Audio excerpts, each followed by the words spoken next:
As always, time for the press preview, a first look at the front pages as they arrive in our inbox. Time to see what's making the headlines with the Daily Mail's consultant editor, Andrew Pearce, and the Daily Mirror's associate editor, Kevin Maguire. They will be with us from now until just before midnight. To those two in just a second, but let's take you through the front pages that we have. Here's The Guardian.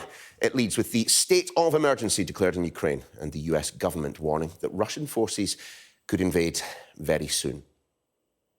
The Metro quotes the Defence Secretary, Ben Wallace's harsh words concerning the Russian president. Putin's gone full Tonto. Well, with their chief reporter on the ground in Kiev, the Mirror declares, welcome to hell. Meanwhile, the Financial Times has word of sanctions imposed on Moscow by the European Union. The Telegraph, it takes a look at forthcoming announcements about tax cuts from the Chancellor, Rishi Sunak. Meanwhile, the Eye examines the increasing burden of student loans on university graduates. That is also the main story in the Times. And crown jewels stolen is the headline in The Sun. But don't panic, not the real ones, just gems from a TV programme. Just a reminder that by scanning the QR code that you will see on screen right now and, well, at other points during the programme, you can check out the front pages of the papers while you watch me, Andrew Pearce, and indeed Kevin Maguire. Gentlemen, lovely to have you on the programme. And let's start with the front of the FT, shall we? Andrew, to you first. There have been concerns that this was an inevitability, that there was going to be conflict. The only way it would seemingly have been averted would be by turning off the economic taps to Moscow. We know from the Financial Times and a number of other papers that there is a real concern about the way in which the British, at least, have introduced sanctions. Yeah, the British, the most effective sanctions of course, have been Germany, which has effectively told Putin he can't have his pipeline, his gas pipeline. It's on ice. And in fact, perhaps it will never happen. And I hope it doesn't.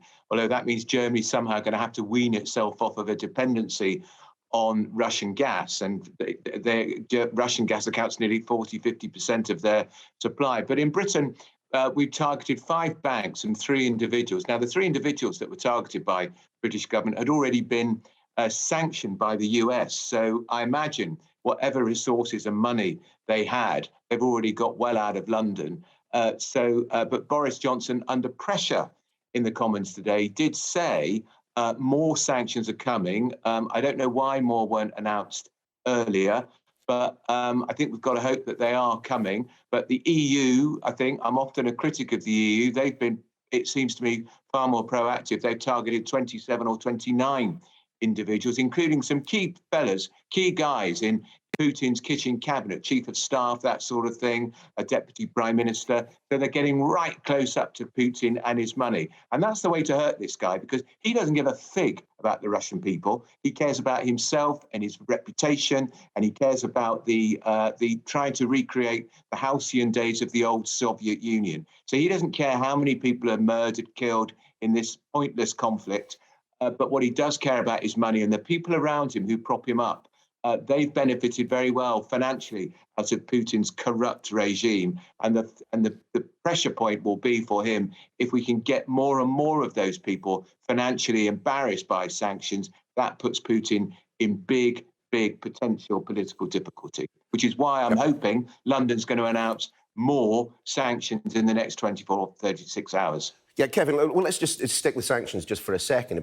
I suspect you probably share Andrew's assessment. If there are more sanctions to come, why have they not been delivered now? But isn't part of the problem that the Prime Minister and others have is that there were legislative changes that have been promised for quite some time that would have made somewhat less opaque the money that is sloshing around the United Kingdom at the moment. They haven't been moved forward with. And so if you don't know where the money is, how do you get it?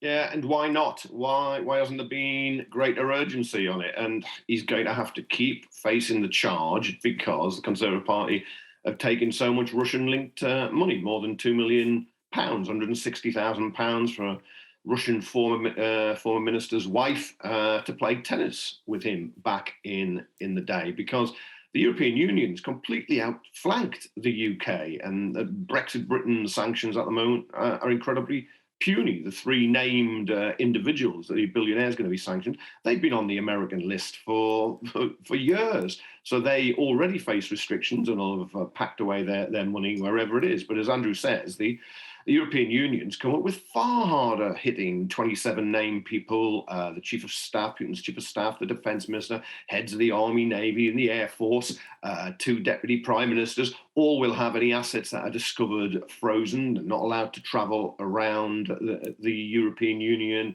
area. Now, these things in themselves may not stop Putin, but those individuals will be beginning to wonder, is this a good idea to invade? They're going to carry the can to some extent. And how much are they laundering money on behalf of Putin himself? So Johnson, I think, has been a bit shaken by the backlash, particularly on the Conservative ranks, because the official opposition, of course, it'll say, let's all be united, but it's going to be critical. But he'll be shaken by the opposition with his own party that his actions do not match his rhetoric. I mean, Andrew, as we take a look at the front page of The Guardian, I mean, their headline, they're pretty stark. State of emergency in Ukraine as US wants Putin ready to invade. We have all been looking for what the pretext for Russian action may well be, and perhaps that came this evening. The leaders of those separatist parts of Ukraine, Donetsk and sorry, I've even forgotten it. The two parts to the east, they have asked for Russian assistance now. On that basis, do you think we are, as the United States is warning, past the point of no return now?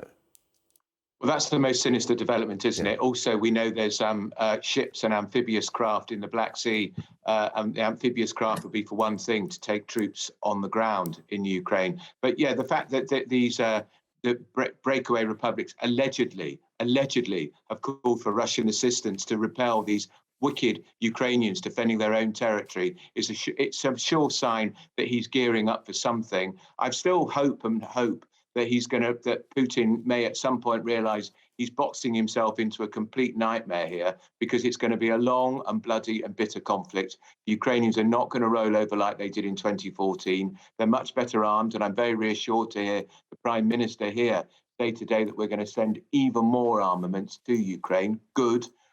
Because we're not going to put any troops on the ground, and nor should we. We can't get sucked into that sort of conflict.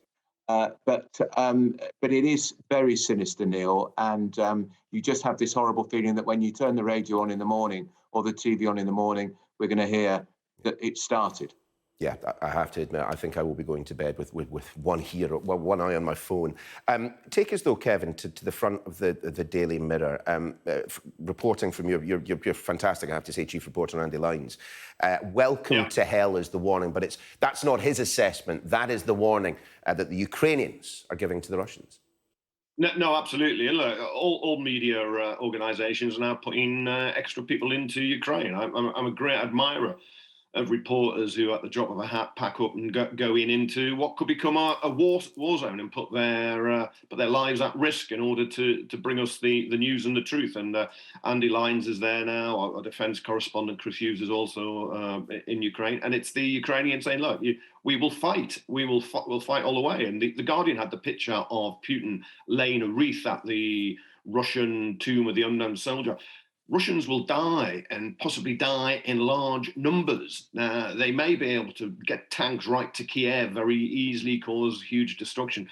But occupying a country is incredibly difficult, as the Russians discovered in Afghanistan, as the UK and the US also discovered in Afghanistan and in Iraq. And in a way, Putin is united Ukraine against him. He's losing friends. He's creating enemies.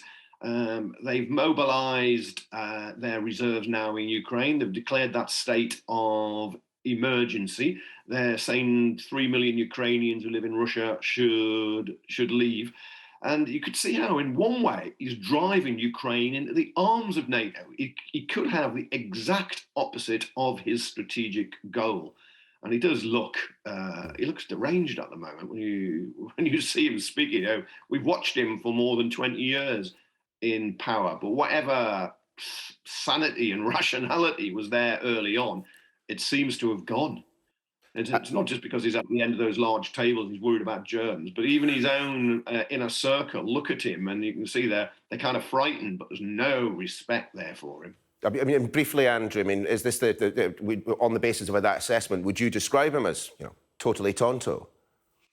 Crackers, round the twist. He does look deranged. It's the wild staring eyes. And that rambling speech the other day, he should have really spoke to an autocue because at least he could have stayed on message. You could see in his eyes, he's completely lost the plot. He's gone mad. That's why some of the comparisons, I think, with Hitler are not so misplaced. Of course, we're not talking about the final solution, the murder of 6 million Jews, but Hitler was you couldn't trust Hitler. He was mad. He was a megalomaniac. And you couldn't do business with him. Nobody could do business with him. Chamberlain was lied to. Everybody was lied to. And that's what Putin's done. Look how he utterly humiliated President Macron of France. He thinks, clever diplomacy, Putin thinks. He's just lost it completely. And you hope that some people in the Russian administration might just have the courage to think we might have to take control of this. Chaps, we need to head to a break. We need to head to break, so do pause there. We will be back immediately afterwards, where we'll be discussing the fact that there is no subject to taxing for Andrew and Kevin, including tax cuts. We'll be discussing that after the break.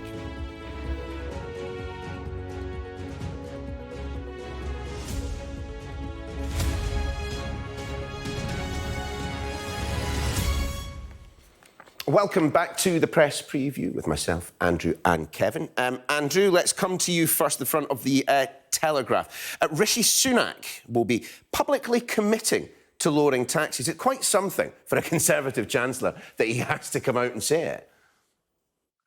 This is a huge speech by Rishi Sunak. The Telegraph have decided to splash it rather than go on Ukraine. I think they probably got the detail of the speech more than anybody else has got.